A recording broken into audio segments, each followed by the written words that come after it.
በትግራይ ክልል መቀሌ ከተማ ውስጥ መቀመጫውን በማድረግ በሐሳብ አፍላቂነት ወይም በእንግሊዝኛው ቲንክ ታንክ ጉዳይ የሚያተኩረው TIPS ውስጥ ተመራማሪ የሆኑት ሙዓዝ ግደይ ስለ ወቅታዊው የአዲስ አበባና የመቀሌ የፖለቲካ ሽኩቻ በተመለከተ ለራዲዮ ፍራንስ ኢንተርናሽናል በሰጡት አስተያየት ህወሓት ሰሞኑን የወሰደው እርምጃም ጠቅላይ ሚኒስትር አብይ አህመድ ከፌደራል መንግስት ለትግራይ ክልል የሚላከውን ኢኮኖሚያዊ እርዳታን በአስቸኳይ ሊያቋርጡ ይችላሉ። ይህ ማለት ደግሞ ለወትሮ በቋፍ ላይ የሚገኘውን የክልሉ የሰብአዊ ቀውስም ይበልጥ ችግር ውስጥ ይከተዋል። ከዚያ አኳያም ሰሞነኛው የህወሓት እርምጃ ወይም አቋም በመቀጣጠል ላይ ባለው የክልሉ ፖለቲካዊ ቀውስ ላይ ነዳጅ የማርከፍከፍ ያህል ይቆጠራል በማለት ሙዓዝ አስጠንቅቀዋል። በአሜሪካው የሃዋርድ ዩኒቨርሲቲ የኮምፒውተር ሳይንስ መምህር የሆኑት ደስታም ኃይለስላሴ ሀጎስ ሰሞኑን በአፍሪካ ሪፖርት ላይ ባቀረቡት መጣጠፋቸው የጠቅላይ ሚኒስትር አብይ አህመድ አስተዳደር የፕሪቶሪያው የሰላም ስምምነትን በመጠቀም በሚሊዮኖች የሚቆጠሩ ተፈናቃይ ተጋሮችን ወደ ቀያቸው እንዳይመለሱም አድርጓል። መሬታቸውን በኃይል እንዲወሰድም አመቻችቷል። የትግራይ ታሪካዊ የፖለቲካ ፓርቲ ያሉትም ህዝባዊ ወያኔ ሓርነት ህወሓትን ህጋዊ ሰውነቱን የፖለቲካ ፓርቲን ልዕልናውን እንዲያጣም በትግራይ ክልል ውስጥ የፖለቲካዊ ወታደራዊ ክፍፍሎች እንዲፈጠሩ ለአዲስ አበባ መንግስት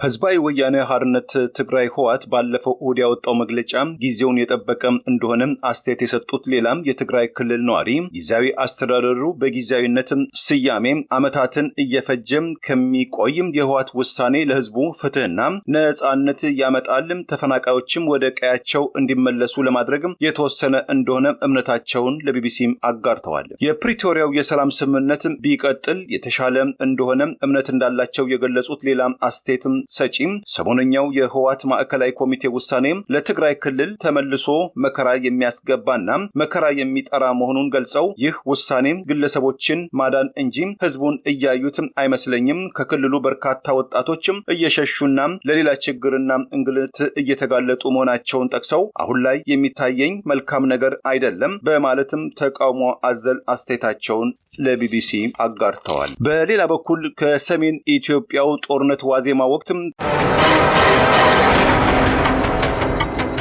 በሰሜን ኢትዮጵያም ትግራይ ክልል ውስጥ የሚንቀሳቀሰው ህዝባዊ ወያኔ ሓርነት ትግራይ ወይም ህወሓት የፕሪቶሪያው የሰላም ስምምነት ሙሉ በሙሉ ተግባራዊ አልሆነም፣ በፌዴራል መንግስቱም እየተጣሰ ነው በማለት ድህረ ጦርነቱ ወደ ነበረበት የክልሉ አስተዳደራዊ መዋቅር እንመለሳለን ማለቱን ተከትሎ በትግራይ ክልል ውስጥ አዲስ የጦርነት ስጋትም አንዣቧል። በጦርነቱ ወቅት ንቁ ተሳትፎ የነበራቸው ፖለቲከኞች፣ የማህበራዊ አንቂዎችን ጨምሮ ዓለም አቀፍ መገናኛ ብዙሃን ትግራይ ክልል በመስቀለኛ መንገድ መሆኗን በስፋት እየገለጹ ይገኛል። ካለፈው ሚያዝያ ወር ጀምሮም የክልሉ ጊዜያዊ አስተዳደር ፕሬዝዳንት የሆኑት ሌተናንት ጀነራል ታደሰ ወረደ የአንድ ዓመት የስልጣን ዘመናቸው ባለፈው ሚያዝያ ወይም በፈረንጆቹ አፕሪል 8 2026 መጠናቀቁን ተከትሎ ጠቅላይ ሚኒስትር አብይ አህመድ ለጀነራል ታደሰ የተጨማሪ አንድ ዓመት የስልጣን ዘመን ማጽደቃቸው ይታወሳል። በአክሱም ከተማ ውስጥ ባለፈው ሳምንት መጨረሻ የተሰባሰቡት የህወሓት ማዕከላዊ ኮሚቴ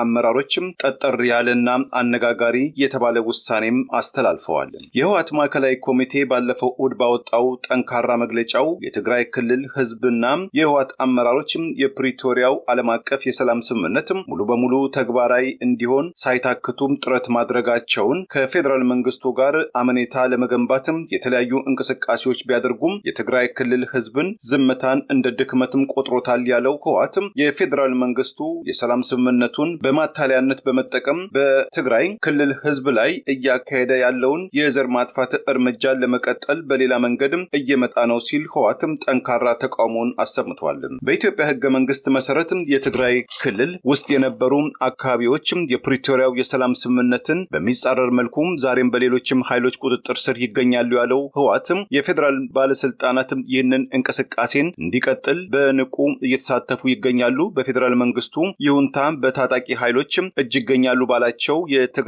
ክልል ወሰኖች ውስጥ የሚገኙ ነዋሪዎች ላይም በማንነት ላይ ያተኮረ ያላቸው ግድያዎችም፣ እስራቶችም፣ ከቀየ መፈናቀል ይካሄዳሉ። የውስጣዊ ታጣቂዎችንም በማስታጠቅ ግጭት እንዲካሄድም ያስተባብራሉ። የሰው አልባም አውሮፕላን ወይም ድሮኖችም ጥቃትም ይፈጸማል። ወሳኝ የሆኑ ህዝባዊ አገልግሎቶችም እንደ ክልሉ በጀትም የሲቪል ሰራተኞች ደሞዝም ከፌዴራል መንግስቱ በኩል ተቋርጧል ሲል ህወሓትም ወቅሷል። ህወሓት በዚህ በዚህ መግለጫው የፌዴራል መንግስቱ የፕሪቶሪያው ድርድር ዋነኛ ተሳታፊ የነበረው ህወሓትን ሳያካትትም ለትግራይ ክልል ጊዜያዊ አስተዳደርን ተጨማሪ የአንድ ዓመት የስልጣን ጊዜም በተናጥል ማራዘሙ ከፕሪቶሪያው የሰላም ስምምነት ያፈነገጠ ነው በማለትም ተቃውሞውን ከመግለጹም በተጨማሪ ቅድመ ጦርነቱ ወቅት በፌዴራል መንግስቱና በህወሓት መካከል የመወዛገቢያ አጀንዳ ከሆኑት መካከል ህወሓት በትግራይ ክልል በተናጥል ያካሄደው ምርጫ ላይ ወደ 2.8 ሚሊዮን ከሚገመቱ መራጮችም አግኝተነው ነበር ያለውን ድጋፍን ያቋረጥነው ለፕሪቶሪያው የሰላም ስምምነትም ስኬትም ሲባል በመሆኑ ህወሓት ይህንን ስልጣኑን ዳግም ለማደስም መወሰኑን አቋሙን ገልጿል። የህወሓትን አቋም በፍጥነትም ከተቃወሙት መካከል አንዱ የሆኑትም የቀድሞው የክልሉ ጊዜያዊ አስተዳደር ፕሬዝዳንት የህወሓት የቀድሞ ማዕከላዊ ኮሚቴ አባል በአሁኑ ወቅት የጠቅላይ ሚኒስትሩ የምስራቅ አፍሪካ አማካሪው አቶ ጌታቸው ረዳ በማህበራዊ ትስስር ኤክስ ገጻቸው ህወሓት የሌተና ጀነራል ታደሰ ወረደን ተጨማሪ የአንድ ዓመት የስልጣን ጊዜ አልቀበልም ማለቱ በተቃራኒው ድህረ የሰሜን ኢትዮጵያ ጦርነት እንደ ፈረንጆቹ አቆጣጠር 2020 ወደ ነበረው አስተዳደራዊ እንመለሳለን ማለቱ የፕሪቶሪያው የሰላም ስምምነትን በቅጽበትም የሚሽር ሰላምና መረጋጋትን በከፍተኛ ደረጃም ባራቀው የትግራይ ክልል ላይ አስጊ የደውል ጥሪ ነው ብለውታል። በህወሓት ከደረሰባቸው ጫናም መቀሌን ለቀው ወደ አዲስ አበባ ከተማ የሸሹትም ስብረት የተባለም ክልላዊ ፓርቲን የመሰረቱትም አቶ ጌታቸው ረዳም አስተያየታቸውን ሲቀጥሉ ህወሓትም የፕሪቶሪያው የሰላም ስምምነትን አልቀበልም ማለቱ በትግራይ ክልል ውስጥ ብቸኛው ፈላጭ ቆራጭ ወይም ፈርዖን ሆኖ ለመቅረብም ያለው ፍላጎትና ክልሉን ለማተራመስ የሚደረግ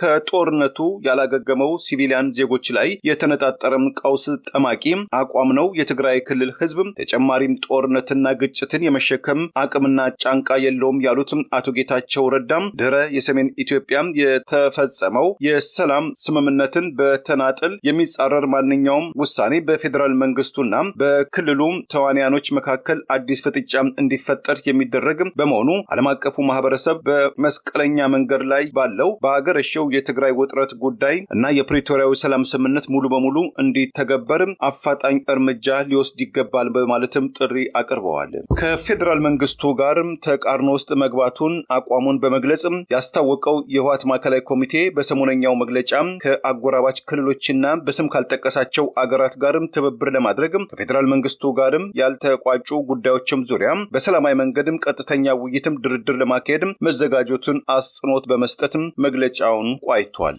የክልሉ ጊዜያዊ ፕሬዝዳንት ሌተና ጀነራል ታደሰ ወረደ በትላንትናው ዕለት በመቀሌ ከተማ ውስጥ በሰጡት ጋዜጣዊ መግለጫ ህወሓት ወደ ቅድመ የሰሜን ኢትዮጵያ ጦርነት ህዳር ወይም በፈረንጆቹ ኖቬምበር 2020 ዘመን አስተዳደር እንመለሳለን ማለቱም የፕሪቶሪያው የሰላም ስምምነትን በቀጥታም የሚጻረር በመሆኑ ከህወሓት በኩል የቀረበው ስልጣን ልቀቁም ጥያቄም ተቀባይነት የለውም። የፖለቲካ ልዩነቱ ወይም ክፍተቱ የቱንም ያህል ቢካረርም የክልሉ ጊዜያዊ አስተዳደር መደበኛ ስራውን ይቀጥላልም ብለዋል። ሌተና ጀነራል ታደሰ ወረደ መግለጫቸውን ሲቀጥሉ በክልሉ ተቋቁሟል ያሉትን የህግና የተቋማዊ ፕሮቶኮልን ለመቀልበስም የሚደረግ ማንኛውም እንቅስቃሴ ሙሉ በሙሉ ተቀባይነት እንደሌለው ገልጸው የትግራይ ክልል አስተዳደር ወደ ቅድመ የሰሜን ኢትዮጵያ ጦርነትን ለመመለስም የሚቃጣም ለክልሉና ለአጠቃላይ ቀጠናው አደገኛ ያሉትም አሉታዊ ውጤት ይዞ ስለሚመጣም ሙሉ ግንዛቤና ሁለገብ ጥንቃቄም ያሻዋል በማለትም አስጠንቅቀዋል። የትግራይ ክልል ህዝብም ሆነ የሲቪል ሰራተኞች በክልሉ ባንዣበበው የፖለቲካዊም ተቃርኖና ቀውስ ምክንያትም እንዳይናወጡ እንዳይሸበሩ ሲሉ ሌተና ጀነራል ታደሰም አሳስበዋል።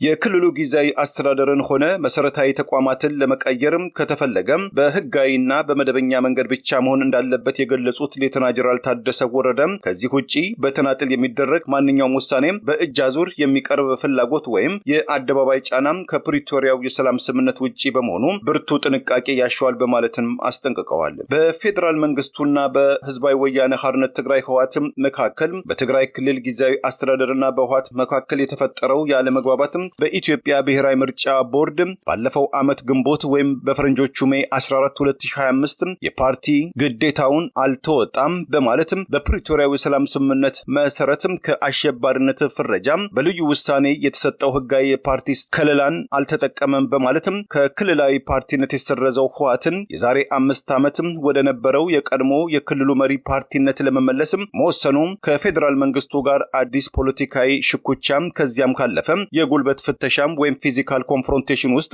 ሊገባ ይችላል። ይህም ውጥረት እና ግጭት በሰብአዊ በኢኮኖሚያዊና በፖለቲካዊ ቀውስ ውስጥ ለሚገኘው የትግራይ ክልልና ህዝብ ሌላ ዙር ፈተናም ሊያስተናግድ ይችላል የሚሉ በርካታ የፖለቲካም ታዛቢዎችም ምክረ ሐሳባቸውን ከወዲሁ በመስጠት ላይ ይገኛሉ። ከአንድ ዓመት በፊት ወደ ጊዜያዊ አስተዳደር ስልጣን የመጡት ሌተና ጀነራል ታደሰ ወረደ የፕሪቶሪያው የሰላም ስምምነትን የፈረመው ህዝባዊ ወያነ ሓርነት ትግራይ ወይም ህወሓት ዛሬ ላይ ከስምምነቱ ያፈነገጠ ከጦርነት በፊት የነበረውን መንግስታዊ ክልላዊ መንግስት ወደ ነበረበትም እንመለስም ሲል ህወሓት ያስተላለፈው መግለጫ አማራጩም ጦርነት መቀጠል ወይም ሰላም በዘላቂነት ማስቀጠል አንዱ መምረጥም እንደሚያስፈልግም የገለጹት ሌተና ጀነራል ታደሰ ወረደ የጊዜያዊ አስተዳደሩ ስልጣንን ለመረከብ በሚደረግ ሂደት ውስጥ መጓተትም አስፈላጊ እንዳልሆነም አሳስበዋል። በጠቅላይ ሚኒስትሩ ግብዣም ወደ አዲስ አበባ በመጓዝ ዓመታዊ ሪፖርታቸውን በማቅረብ በኋላም የአንድ ዓመት ተጨማሪ የስልጣን ጊዜ እንደተሰጣቸው የገለጹት ሌተና ጀነራል ታደሰም ከሁለት ወራት በፊት ጀምሮ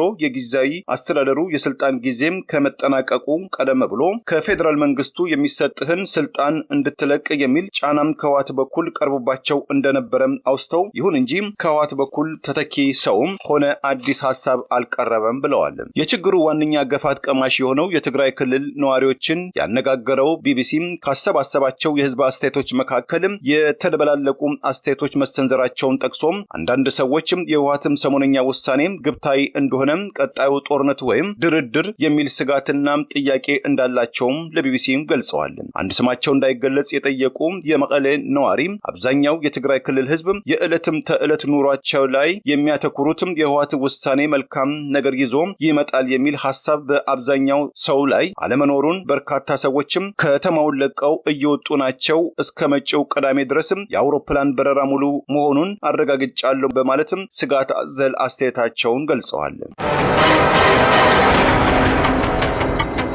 ህዝባዊ ወያነ ሓርነት ትግራይ ህወሓት ባለፈው እሁድ ያወጣው መግለጫ ጊዜውን የጠበቀም እንደሆነ አስተያየት የሰጡት ሌላም የትግራይ ክልል ነዋሪ ጊዜያዊ አስተዳደሩ በጊዜያዊነት ስያሜ ዓመታትን እየፈጀም ከሚቆይም የህወሓት ውሳኔ ለህዝቡ ፍትህና ነጻነት ያመጣል፣ ተፈናቃዮችም ወደ ቀያቸው እንዲመለሱ ለማድረግ የተወሰነ እንደሆነ እምነታቸውን ለቢቢሲ አጋርተዋል። የፕሪቶሪያው የሰላም ስምምነት ቢቀጥል የተሻለ እንደሆነ እምነት እንዳላቸው የገለጹት ሌላም አስተያየትም ሰጪም ሰሞነኛው የህወሓት ማዕከላዊ ኮሚቴ ውሳኔ ለትግራይ ክልል ተመልሶ መከራ የሚያስገባና መከራ የሚጠራ መሆኑን ገልጸው ይህ ውሳኔ ግለሰቦችን ማዳን እንጂ ህዝቡን እያዩት አይመስለኝም። ከክልሉ በርካታ ወጣቶችም እየሸሹና ለሌላ ችግርና እንግልት እየተጋለጡ መሆናቸውን ጠቅሰው አሁን ላይ የሚታየኝ መልካም ነገር አይደለም በማለትም ተቃውሞ አዘል አስተያየታቸውን ለቢቢሲ አጋርተዋል። በሌላ በኩል ከሰሜን ኢትዮጵያው ጦርነት ዋዜማ ወቅት ጦርነት ባህላዊ ጨዋታችን ነው በሚል ቅስቀሳው በስፋት የሚታወቀው የቀድሞው የትግራይ አክቲቪስት አቶ አሉላም ሰለሞን በአሁኑ ወቅት እየተፈራ ያለው የጦርነትም ስጋት በፌዴራል መንግስቱና በህወሓት መካከል ብቻም ሳይሆን በትግራይ ክልል ውስጥ ህወሓትን ጨምሮ ጽንፍም ይዘዋል ባላቸው በሚንቀሳቀሱ ኃይሎች መካከል እንደሚሆን ስጋት እንዳለው ገልጾ ለዚህም አባባሉ አመከንዮ በማለት ያቀረበው የቀድሞው የክልሉ ጊዜያዊ አስተዳደር ፕሬዝዳንት አቶ ጌታቸው ረዳም የፖለቲካ ሹመኛ ብቻ በመሆናቸው ሰራዊት ስላልነበራቸው ከህወሓት ደርሶባቸዋል ባለው ጫና ጨርቄን ማቄን ሳይሉ መቀሌን ለቀው ወደ አዲስ አበባ መኮብለላቸው፣ በተቃራኒው ከክልሉ ታጣቂዎች ጋር ቀጥተኛ ግንኙነት ያላቸው ሌተና ጀነራል ታደሰ ወረደ ዛሬም የታጣቂ ቡድኑ መሪ በመሆናቸው የትግራይ ኃይሎችም እርስ በርስም አሊያም ከፌዴራል መንግስቱ ጋር መዋጋት አለባቸው የሚል እሳቤም ከኤርትራ መንግስት በኩል አለ ያለው አቶ አሉላም ሰለሞን የኤርትራው ፕሬዝዳንት አቶ ኢሳያስ አፈወርቂም ተኮላሸን ያሉትም ቁጭታቸውን ለማሳካት በትግራይ ክልል ውስጥም ተገፍተናል የሚሉ እና ከተጠያቂነት ለመሸሽም ይሯራጣሉ ያላቸውን ወገኖች በማደራጀት ኢትዮጵያን ሰላም የሚነሳም እንቅስቃሴ እያደረጉ ናቸው። ይህም የህወሓት የወቅቱ ባለስልጣናት ሰዎች በኤርትራ መንግስት መዳፍ ውስጥ ያሉ ናቸው። የጦርነቱ ፍልሚያ ሜዳም ኢትዮጵያ ውስጥ ብቻ ነው የሚል ፕሮጀክት ከአስመራ በኩል አለ በማለት አስተያየቱን ሰንዝሯል። የኤርትራ የማስታወቂያ ሚኒስትር ከወራት በፊት ባወጣው መግለጫ የኢትዮጵያ ፌዴራላዊ መንግስት ባለስልጣናት የውስጥ ችግራቸውን በውጪ ኃይሎች ላይ ያላክካሉ። ላለፉት 2 ዓመታትም ተመሳይ ውንጀላዎችና የስም ማጥፋት ዘመቻ በኤርትራ መንግስት ላይ ያካሄዳሉ በማለት የኢትዮጵያ ውጪ ጉዳይ ሚኒስትር የኤርትራ መንግስት በውስጥ ጉዳያችን ጣልቃ እየገባ ነው፣ ታጣቂዎችን እያስታጠቀ ይገኛል ለሚለው ውንጀላ የኤርትራ ማስታወቂያ ሚኒስትር የተቃውሞ ምላሽ መስጠቱ ይታወሳል። የሰሜን ኢትዮጵያም ጦርነትን በትንሹም ከ600,000 በላይ ዜጎችን ህይወትን መቅጠፉን ወደ 5 ሚሊዮን የሚጠጉም ዜጎችን ለመፈናቀል በቢሊዮኖች ዶላር የሚቆጠር የህዝብ የመንግስትና የግል ንብረት ማውደሙን ያወሱት ሮይተርስ እና አጃንስ ፍራንስ ፕሬስ የዜና አገልግሎት ድህረ ጦርነቱ በተፈጠረው የሰብአዊ ቀውስ 80% በላይ የሚቆጠረው የትግራይ ክልል ህዝብ ለአስቸኳይ እርዳታ ጠያቂነት መጋለጡ ይህ የሰብአዊ ችግር ከአሜሪካው የዓለም አቀፍ ተራድኦ በእንግሊዝኛ USAID ግዙፍ እርዳታ ተቀባይ የነበረችው ኢትዮጵያ በዘመነ ፕሬዝዳንት ዶናልድ ትራምፕ አስተዳደር የUSAID በመዘጋቱ ወይም የእርዳታ እጆች በማጠራቸው በትግራይ ክልል ውስጥ የነበረው የጤና ተደራሽነት የሰብአዊ እርዳታ አቅርቦትም በመመናመኑ ጦርነት ከተቀሰቀሰ ችግሩን ይበልጥ ያወሳስበዋል ሲሉ ግምታቸውን ሰንዝረዋል። በትግራይ ክልል መቀሌ ከተማ ውስጥ መቀመጫውን በማድረግ በሐሳብ አፍላቂነት ወይም በእንግሊዝኛው ቲንክ ታንክ ጉዳይ የሚያተኩረው TIPS ውስጥ ተመራማሪ የሆኑትም ሙዓዝ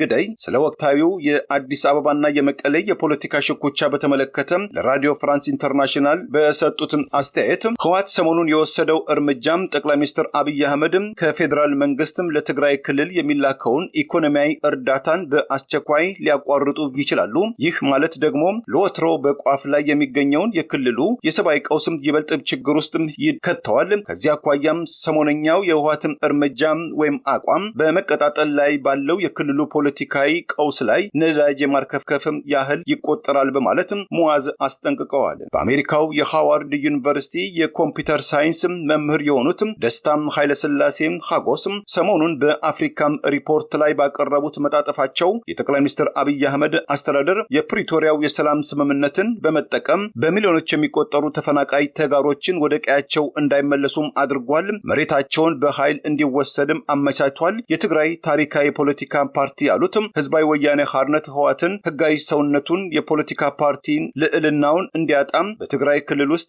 የፖለቲካዊ ወታደራዊ ክፍፍሎች እንዲፈጠሩ ለአዲስ አበባ መንግስት ታማኝ የሆኑ ቡድኖችም እንዲቋቋሙ ትግራውያን እርስ በርስም እንዲጨራረሱ የጠቅላይ ሚኒስትር አብይ አህመድ አስተዳደር መንገድ እየጠረገ ናቸው በማለትም ደስታም ሀጎስ የፌዴራል መንግስቱን ወቅሰዋል። የጦርነት ደጋፊ አይደለሁም፣ ለማንኛውም ውግንና የለኝም የሚሉት በኢትዮጵያ ጉዳይ በተለይ ከሰሜን ኢትዮጵያን ፖለቲካዊ እንቅስቃሴ ጋር በተያያዘ የተለያዩ አስተያየት በመሰንዘር የሚታወቁትም ኤርሚያስ አማረ ህወሓትም ወደ ቅድመ የሰሜን ኢትዮጵያ ጦርነት ዘመን ለመመለስ ማቀዱ በሂደት የሚታየው ነገር ነው። ነገር ግን ይህ ውሳኔ ይዞት የሚመጣው ዳፋ በቀላሉ የማይቀለበስም የማይበርድም ቁስለትም ይዞ ይመጣል ብለዋል። ሲቀጥሉም የኤርትራ መንግስትም ከጎናችንና አጋራችን ነው፣ የሱዳንና የግብጽ መንግስታትም ከጠቅላይ ሚኒስትር አብይ አህመድ አስተዳደር ጋር ተቃርነዋል፣ ብልጽግናም ከመቼውም ጊዜም ተዳክሟል የሚል አመለካከት በህወሓት በኩል አለ ያሉት አቶ ኤርሚያስ ህወሓት አጋሮችም ካላቸው ወገኖች ጋር ስኬታማ አሊያም አብሮ ሊንኮታኮቱም ይችላሉ። ለጊዜው ባለቤቴም አዘወትራ የምትለውን መጥፎ አካም ይባረህካም ወደ አማርኛም ሲተረጎም መጥፊያህን ያብራራልህ ለጥፋት መቸኮል እንደምትለው ለመምከር እወዳለሁ። ሰላም ለሁላችሁም ብለዋል። ለብር ራዲዮ ለተጠናቀረው ታምሩ ገዳነኝ ቸርን ሰንበት መልካም ሁሉ ያሰማን።